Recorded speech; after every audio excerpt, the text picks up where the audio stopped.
오늘 우리가 읽은 이 사도행전의 말씀은 이 고넬료에 대한 말씀입니다. 고넬료는 가이사라에 있는 그 로마 군대의 백부장이었습니다.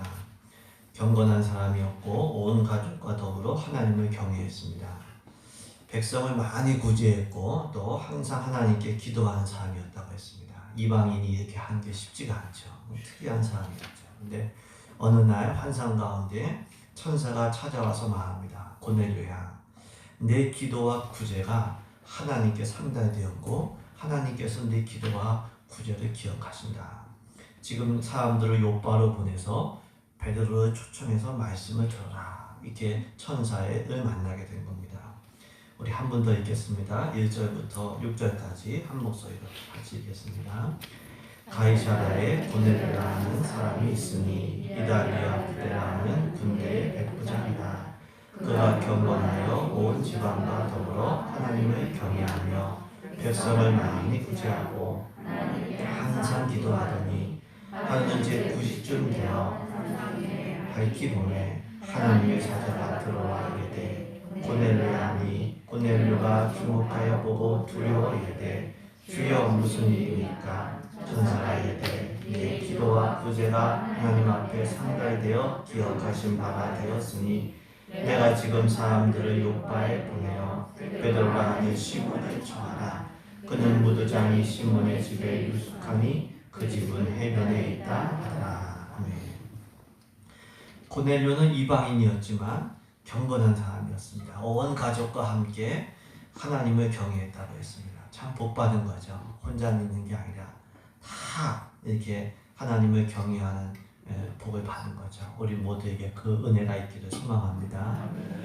또 백성을 많이 구제하고 항상 하나님께 기도했습니다. 천사가 그것을 주목해서 얘기합니다. 내 기도와 구제가 하나님 앞에 상달되어 하나님께서 기억하신다. 그리고 그 기도와 구제에 대한 상으로 베드로를 초청해서 말씀을 들을 것을 말씀을 듣게 된 겁니다. 나중에 보시면 베드로가 말씀을 전할 때에 듣던 모든 사람들에게 성령께서 임하신 거예요.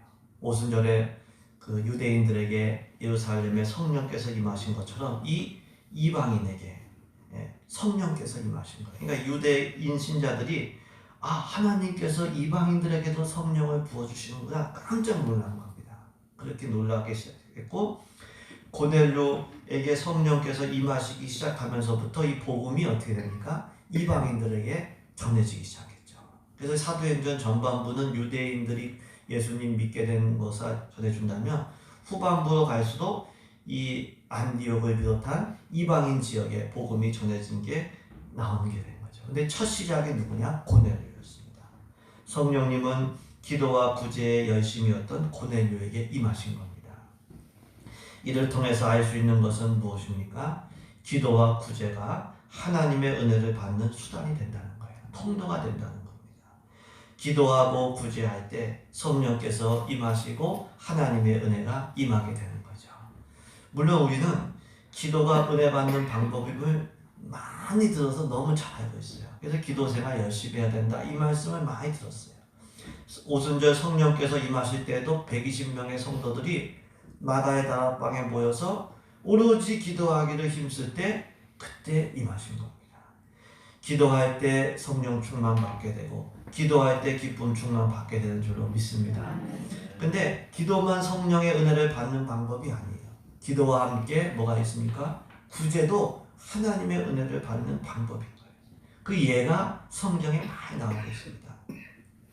창세기 15장을 보시면 하나님께서 아브라함에게 나타나셔서 두려워하지 말라. 나는 너의 상급이고 방패다. 말씀하시면서 후손을 약속하시는 말씀이 나옵니다. 근데 이 창세기 15장 전에가 14장에 뭐가 나오냐면은 이 아브라함이 그돌라 오멜의 연합군을 무찌르고 그 전리품을 소돔왕을 비롯한 사람들에게 나눠주는 거예요. 재물을 차지할 수 있는 그런 권한이 있었거든요. 전쟁이 이었기 때문에. 근데 욕심내지 않고 오히려 지금 어려운 형편에 있는 그들을 나눠준 거예요. 그리고 15장에 와서 후손에 대한 하나님의 약속을 받게 되는 거예요. 선을 행하고 구제를 한 이후에 하나님의 은혜를 받은 겁니다. 후손에 대한 약속을 받은 겁니다. 그건 리브가도 마찬가지입니다. 창세기 24장에 이 아브라함의 종이 우물가에서 기도한 게 나오죠.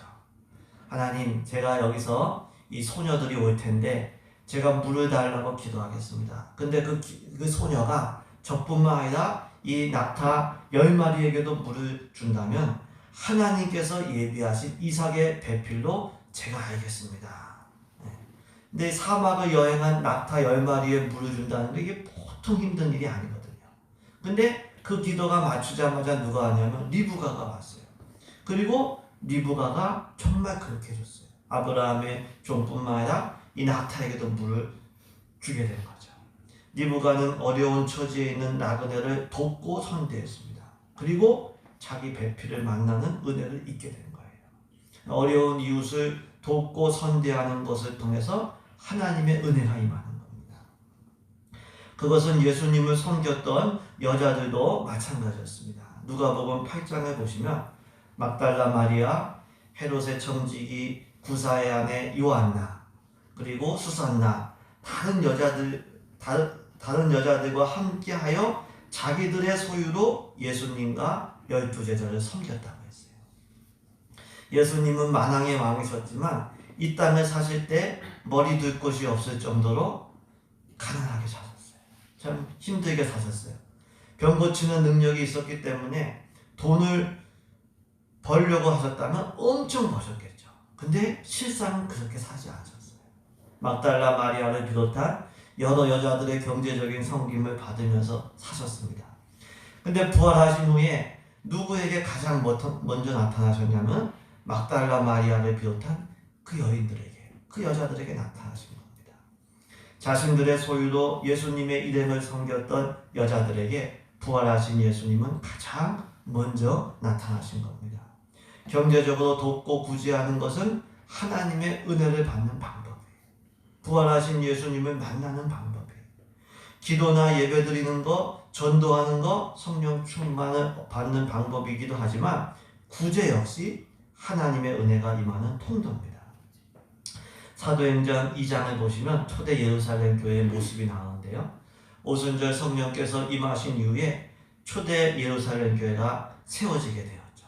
사도들로 말미암아 이 기사와 표적이 많이 나타났어요.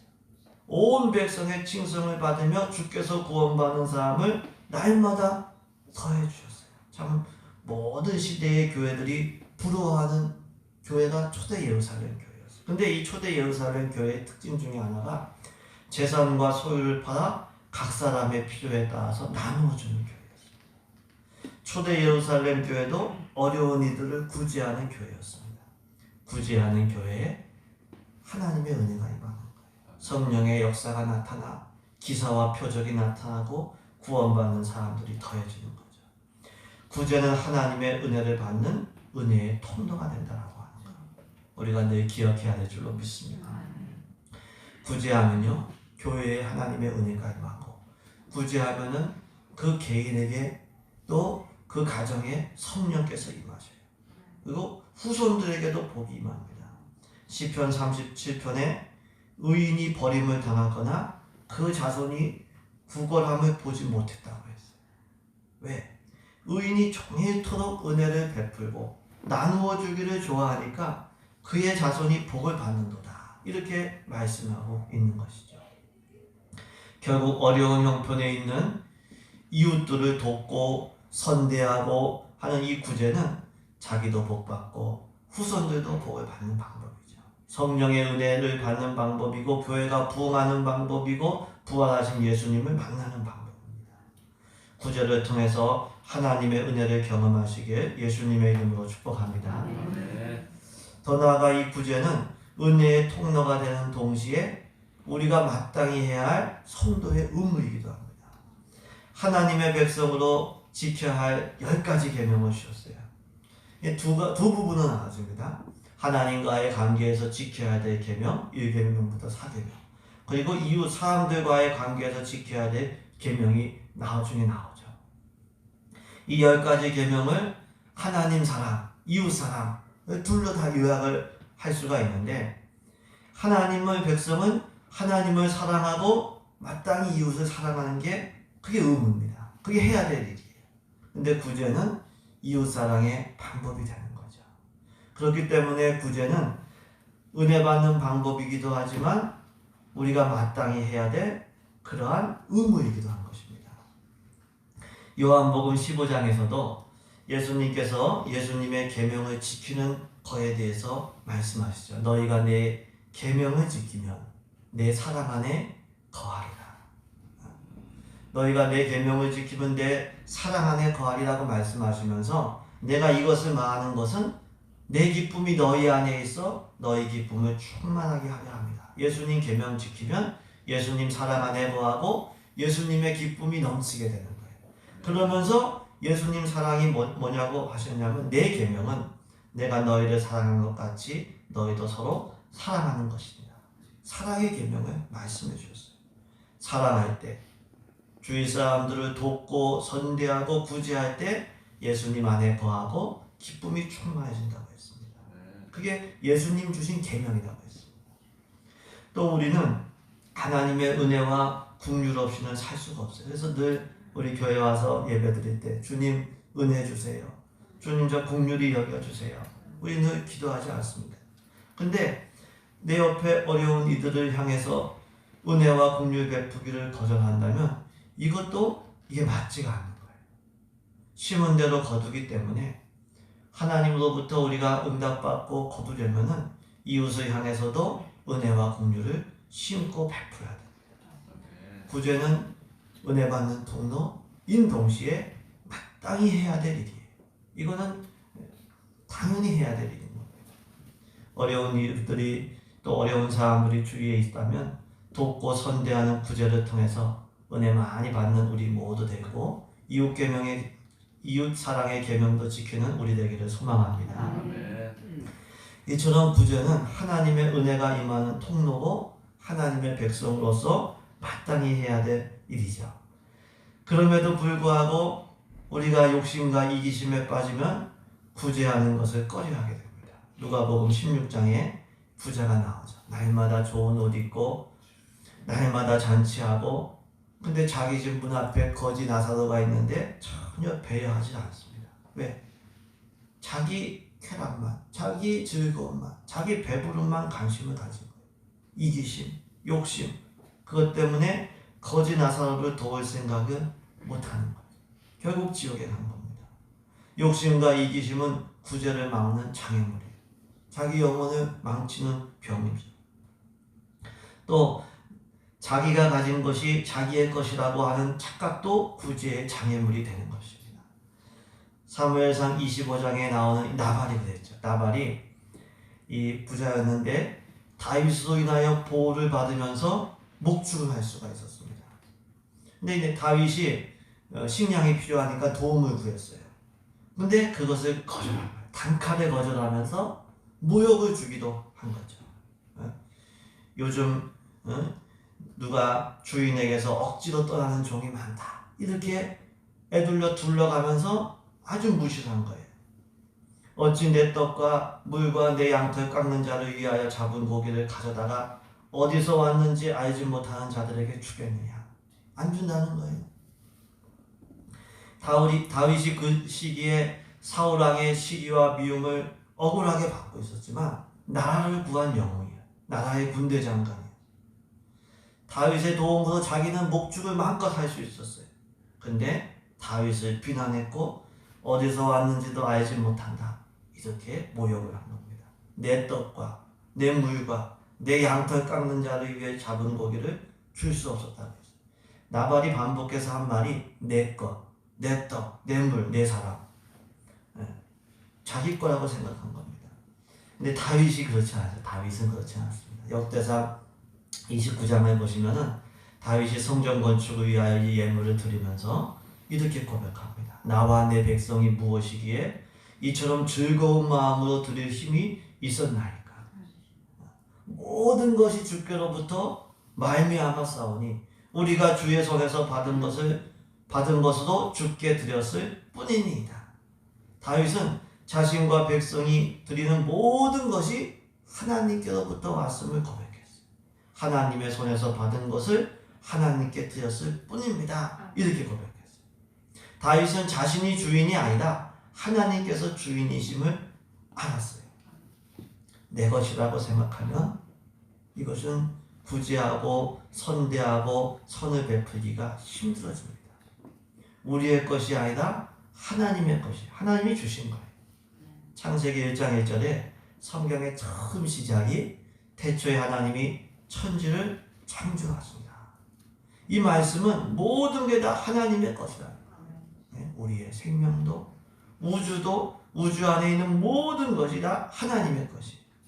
우리에게 있는 거 하나님이 잠깐 맡겨주신 거예요. 우린 천지기입니다. 우리 죽을 때 다 내려놓고 가야 돼요. 주인의식이 아니라 청지기의식으로 살아가는 우리 되기를 소망합니다. 그러면 어떻게 어려운 이웃을 선대하고 돕는 구제를 할 수가 있을까요? 먼저는 우리의 마음과 이 시각이, 사람들을 바라보는 마음과 시각이 우리가 바뀌어야 됩니다. 어려운 사람들, 그 사람들 무시할 대상이 아니라, 내가 괴롭히고 함부로 해야 될 대상이 아니라 하나님께서 만드신 걸작품, 예수님께서 위하여 죽으신 귀한 존재, 이렇게 바뀌어야 돼요. 이 다윗이 그랬는데요. 오늘 말씀에 다윗이 한참 많이 나오는데, 다윗이 사울왕의 시기와 미움을 받아서 정말 죽음의 위기를 많이 겪었어요. 근데 사울왕을 죽일 수 있는 기회가 2번 있었어요. 근데 죽이지 않아, 복수하지 않은 거예요. 왜? 하나님께서 기름 부어 세운 종이라고 생각하는 거예요. 인간적으로 보면 참 그런 원수가 없죠. 근데 다윗은 하나님과의 관계 안에서 사울을 본 거예요. 하나님 중심으로 사울을 본 거예요. 우리 역시 사람들을 대할 때 인간적으로 세상 기준으로 대해서는 안 되죠. 하나님 앞에서 하나님과의 관계 안에서 대해야 됩니다. 사람들을 하나님께서 만드신 걸작품으로, 예수님께서 위하여 죽으신 귀한 존재로 대하는 은혜가 우리 모두에게 있기를 주님의 이름으로 축복합니다. 더 나아가 사람들을 대할 때 예수님을 대하듯이 대하라. 예수님을 대하듯이. 예수님 대하듯이. 에베소서 6장 7절에 기쁜 마음으로 섬기기를 죽게 하듯 하며 사람들에게 하듯 하지 마라. 주님께 하듯 우리가 섬기다, 이렇게 말씀합니다. 마태복음 25장 양과 염소의 비유가 나오지 않습니까? 그때 예수님께서 이렇게 말씀하셨죠. 내 형제 중에, 여기 내 형제 중에 지극히 작은 자 하나에게 한 것이 내게 한 것이다. 그리고 이 염소들에게는 뭐라고 말씀해요? 여기 지극히 작은 자 하나에게 하지 아니한 것이 내게 하지 아니한 것이다. 이렇게 말씀하는 거예요. 예수님께 대하듯이 해야 돼요. 요즘 뉴스 보면은 이 미국 등지에서 동양인을 차별하고 폭행하는 이 뉴스가 가끔 나오는 것 같아요. 코로나19로 인해서 반중 감정이 생긴 거죠. 근데 동양인이라고 하는 이유만으로 차별하고 폭력을 행한다면 그건 기독교 정신이 아니에요. 그건 잘못된 겁니다. 인종이나 성별에 상관없이 우리 모두는 다 하나님의 걸작품. 네. 예수님께서 위하여 죽으신 귀한 존재. 경제적인 수준 그거하고 상관없이 예수님을 대하듯 대해야 돼요. 그런 시각과 마음이 생길 때 구제도 가능해지는 거죠. 또 구제는 자신의 능력 안에서 최선을 다해야 됩니다. 고린도후서 8장에 구제헌금에 대한 말씀이 나옵니다. 그때 예루살렘 지역에 흉년이 들어서 다른 지역에서 이제 구제헌금을 하게 되었는데 이렇게 말씀합니다. 기쁜 마음으로 각자의 형편에 맞게 바치면 하나님께서는 그것을 기쁘게 받으실 것입니다. 하나님께서는 없는 것까지 바치는 것을 바라지 않으십니다. 세 번역으로 읽어드렸습니다. 형편에 맞게 바치라. 하나님께서는 없는 것까지 바치는 것을 바라지 않으신다. 많은 경우에 사람들은 액수와 양을 봐요. 근데 하나님의 기준은 얼마나 최선을 다했느냐, 얼마나 충성했느냐, 이게 하나님의 기준인 거예요. 마가복음 12장에서 예수님께서 가장 헌금을 많이 했다 칭찬하신 사람은 칭찬 들은 사람은 두 렙돈을 들인 가난한 과부였어요. 왜? 자기의 최선을 다해서 드렸기 때문에. 구제 역시 자기 능력 안에서 최선을 다해서 드리는 거죠. 예를 들면 가족을 부양해야 될 사람이 있는데 자기가 가진 것 다 구제하면은 그럼 자기 가족들은 구제 대상이 되는 거예요. 이건 맞지가 않는 거죠. 하나님께서 주신 능력 안에서 최선을 다해서 구제하는 것이 구제의 방법입니다. 또 인색하거나 억지로 하지 말고 기쁜 마음으로 하라고 했습니다. 고린도후서 9장 7절에서 각각 그 마음에 정한 대로 할 것이요. 하나님 감동 주시는 대로 인색함으로나 억지로 하지 말지니 하나님은 즐겨내는 자를 사랑하십니다. 우리가 구제하거나 봉사할 때 항상 기쁜 마음으로 자원하는 심령으로 해야 돼요. 어떻게 그렇게 할 수 있을까요? 그것은 구제, 어려운 이웃을 돕고 선대하는 것이 결국 나한테 복이 되고 상이 되는 것을 기억할 때 그게 가능해져요. 봉사하는 것, 교회 일하는 것이 결국은 나한테 상이 된다. 이 믿음이 있으면 이 기쁨으로 하게 됩니다. 그런 은혜가 있기를 소망합니다. 이 구제의 하나님의 약속이 성경에 많이 나옵니다. 어떤 약속이 있을까요? 우리가 어려운 형편에 있는 이웃들을 도울 때 하나님께서 치유의 은혜를 주시고 존귀 해지는 은혜를 주신다고 하셨습니다. 이사야 58장을 보시면 줄인 자에게 내 양식을 나눠주며 이게 참 금식이라고 하셨습니다. 하나님 기뻐하시는 금식이라고 했습니다. 유리하는 빈민을 집에 들이며 헐벗은 자를 보면 입히며 또 내 골육을 피하여 스스로 숨지 아니하는 것이 아니겠느냐. 그리하면 내 빛이 새벽같이 비칠 것이요 내 치유가 급속할 것이며 내 공의가 내 앞에 행하고 여호와의 영광이 내 뒤에 호위하리니. 이렇게 약속하셨습니다. 또 구제를 좋아하면 풍족해지고 윤택해진다고 약속하셨습니다. 잠언 11장 25절에 구제를 좋아하는 자는 풍족하여질 것이요 남을 윤택하게 하는 자는 자기도 윤택하여지라. 풍족해지고 해지는 은혜가 있기를 주님의 이름으로 축복합니다. 또 구제할 때 하나님께서 보호하시고 복을 주신다고 했어요. 시편 41편에 가난한 자를 보살피는 자에게 복이 있으며 재앙의 날에 여호와께서 그를 건지시리로다. 여호와께서 그를 지키사 살게 하시리니 그가 이 세상에서 복을 받을 것이라.